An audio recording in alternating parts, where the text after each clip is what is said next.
Hi friends, Orissa వచ్చామండి. ఒరిస్సాలోని భవానీపట్నం అనే ఊరికి దూరంగా ఉన్నామండి. ఒక 25 కిలోమీటర్ లోపలికి వచ్చాం. అదిగో కనిపించే బ్రిడ్జ్ మహానది బ్రిడ్జ్ అండి. ఈ బ్రిడ్జ్ కాడ నుంచి లోపలికి వచ్చామండి. ఇక్కడ పొలాలు చూద్దామని వచ్చాము. అయితే నాకు ఇక్కడ అనుకోని అద్భుతమైన దృశ్యం కనిపించిందండి. మీకు చూపిద్దామని చెప్పి ఈ వీడియో తీస్తున్నాను. చూసారా ఎన్ని ఉన్నాయి తేనెపట్లు. ఈ తుమ్మ చెట్లు మరి ఏం చెట్లు, మా ఈ పెద్ద పెద్ద వృక్షాలండి. ఇవి ఒకటి కాదు, రెండు కాదు, అబ్బో చాలా ఉన్నాయండి తేనెపట్లు. అయ్యి బాబోయ్, వందలు. అసలు ఎప్పుడు చూడలేదు మన లైఫ్లో. మనకు కావాలంటే దొరకవు ఇన్ని తేనెపట్లు.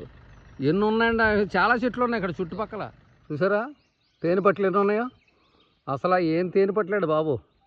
అసలు మన లైఫ్లో ఎప్పుడు చూడలేదు ఇన్ని తేనెపట్లు అయితే.